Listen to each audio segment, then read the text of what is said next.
The trauma doctor came up to me, and I just remember him saying, we did everything we could. I'm sorry, but Pierce did not make it. For the first time, we are hearing from the other person in the car with Pierce Corcoran during the crash on Chapman Highway that took his life. Jade Adams was Pierce's girlfriend. The two were out on a routine errand when tragedy struck that young couple. Pierce Corcoran was just 22 years old. Knoxville police say a 44-year-old man hit his car head-on. The suspect is charged with criminally negligent homicide. Less than 2 weeks after that crash, Pierce's girlfriend says she remains in shock. She spoke with 10 News reporter Mark Salinger for the first time. Mark. Robin and John, for Jade and Pierce, they had been dating for 6 months. Pierce may be gone now, but his memory will stay with her forever. It's kind of not hit me yet that I lost my best friend. They met on Market Square when Pierce asked if he could pet Jade's dog. From that second on, they were inseparable. From day one, I saw him every day. So the one day I didn't see him, the end of our streak was because he died. It's been nearly 2 weeks since Jade and Pierce were driving down Chapman Highway that fateful December night.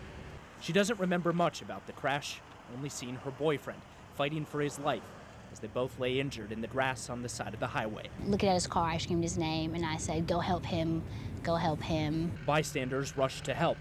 Paramedics showed up soon after. Both were taken by ambulance to UT Medical Center. Whenever I got into the ambulance and they said that we're going to UT Medical ER, I had no words for that connection. Jade is an ER technician working in the same room where her boyfriend would succumb to his injuries. She remembers the exact moment doctors told her Pierce had died. I just remember him saying, we did everything we could. I'm sorry, but Pierce did not make it. And I remember screaming. Jade lay in the hospital with a fractured nose, fractures in her back, and a partially collapsed lung.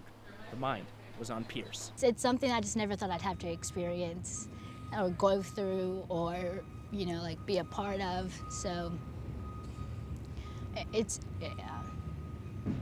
hard. It's hard. He was 22 years old. He still had a lot of life to live. Wendy and DJ Corcoran are now learning to live without their son.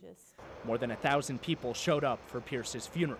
The number who have reached out to offer condolences far surpasses that. Pierce would have been just blown away by the love for us. The only thing that's keeping me together is family and the community. Pierce Corcoran kept a journal.